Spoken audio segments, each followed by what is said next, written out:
answering the question that you asked Stephen just now. And so hydrogen could be the key to flexible energy systems with CO2 capture to balance variable renewables. That's the topic.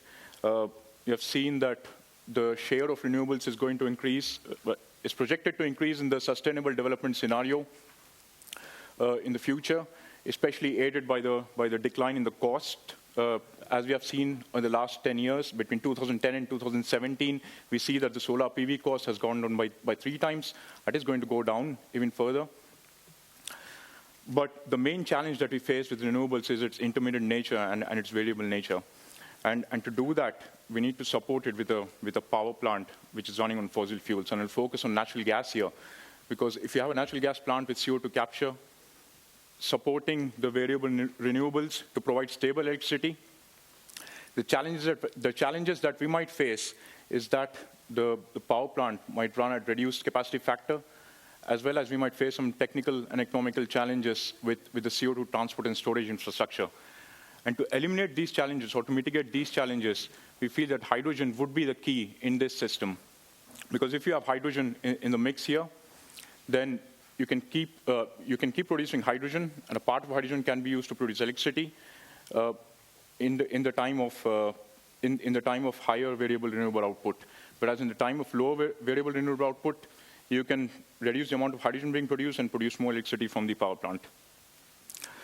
We're trying to tackle this through one of the advanced hydrogen generation processes at NTNU, and along with other colleagues across Europe in a project called GasTech, which is under the ACT Horizon 2020 program.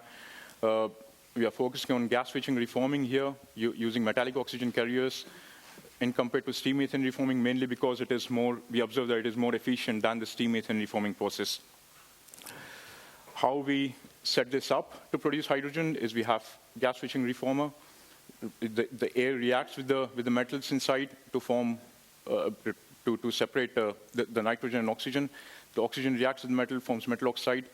The metal oxide is reduced with the off gases to form CO2 and steam. Steam is condensed and we have a pure CO2 stream.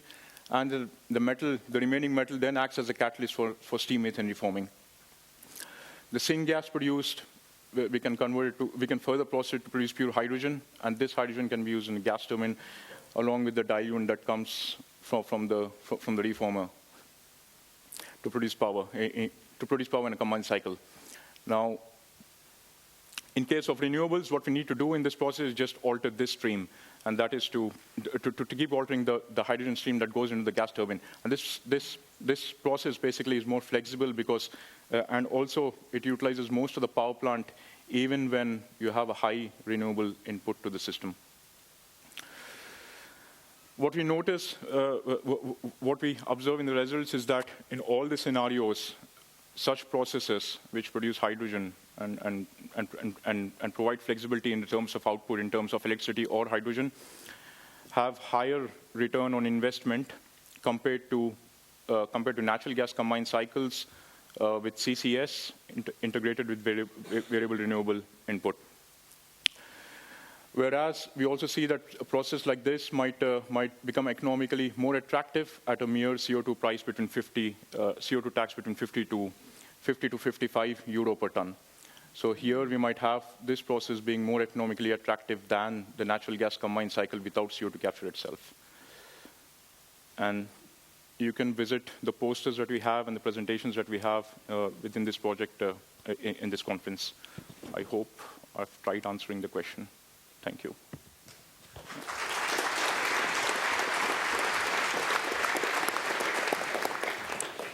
Thank you. Our next speaker is Mr. Oskar Graff, who is